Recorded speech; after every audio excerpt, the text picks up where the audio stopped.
मैं जब एजेंसियों की कैद में था तो मैंने उनसे ये बात पूछी थी। अब देखें ना, उन्हीं की अंडरस्टैंडिंग है जो मैं आपको बता सकता हूँ, जो उन्होंने मुझे बताया।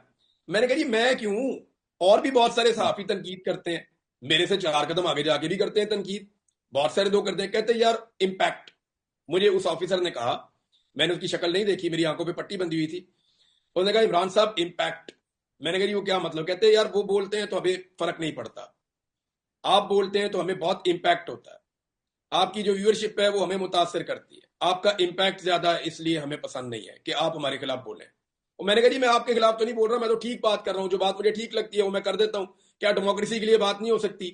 तो जब मुझे छोड़ा तो मुझे ऑफिसर के अल्फाज याद है, उसने कहा था हमारा मुल्क है, हम खुद चला लेंगे, आप ज्यादा फिक्रमंद ना हो इसके बारे में। तो मैं उस वक्त, मेरी हालत भी इतनी अच्छी नहीं थी, तो मैंने उससे हाथ मिलाकर उसे कहा गुड लक, ठीक है अब चला ले मुल्क। तो जो मुल्क चला है हम्म, पिछले 2.5-3 साल में, उसका आपको आइडिया है। और दूसरा मुझे लगता है कि जाती कोई रंजिश है या कोई गुस्सा है, मुझे जाती तौर पे ऐसा नहीं है, यानी किसी के साथ कोई जाती गुस्सा तो मेरा हो नहीं सकता, कोई जाती झगड़ा तो है नहीं। हाँ, पीएमएलएन से मुझे शिकवा है कि इन्होंने हमेशा ट्रक की बत्ती के पीछे लगा के, इनकलाब का नारा लगा के अवाम के जज्बात बेच दिए, और हमेशा इन्होंने बूट पॉलिश शुरू कर दी।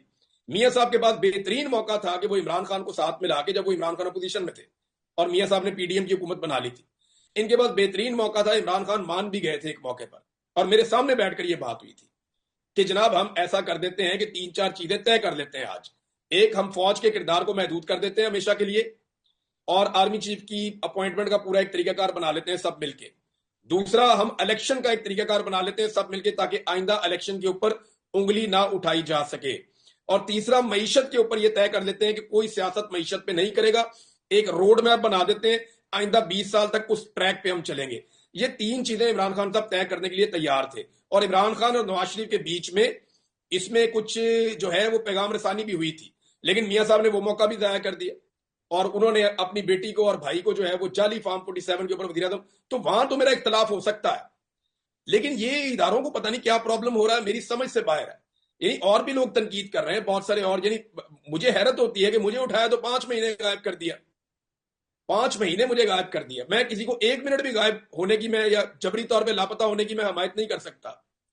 लेकिन बात यह है जी। कि यहां पे करें ना, किसी साहबी को इस्लामाबाद से उठा के 1 महीना भी गायब करके दिखाएं, 2 घंटे गायब करके दिखाएं, नहीं। लेकिन मेरे लिए इन्होंने बहुत रिस्क लिया। मुझे इन्होंने 5 महीने तक, इन्होंने बीच में 1-2 मौके ऐसे आए कि मुझे लगा कि मैं जिंदा नहीं रहूंगा, और शायद मैं मर भी जाता। मैंने अपना सर फाड़ लिया एक दिन, टकरे मार मार के जी जी जी जी। जंगले के अंदर। मेरे साथ एक बंदे ने बदतमीजी की, मैंने उसे काबू करने की कोशिश की, वो मेरे नहीं काबू आया, मैंने जंगला पकड़ के टकरे मारना शुरू कर दी, और मेरा सर फट गया, और सारा मैं खून से भर गया था। मुझे अच्छी तरह याद है वो दिन भी। तो मुझे तो लगता था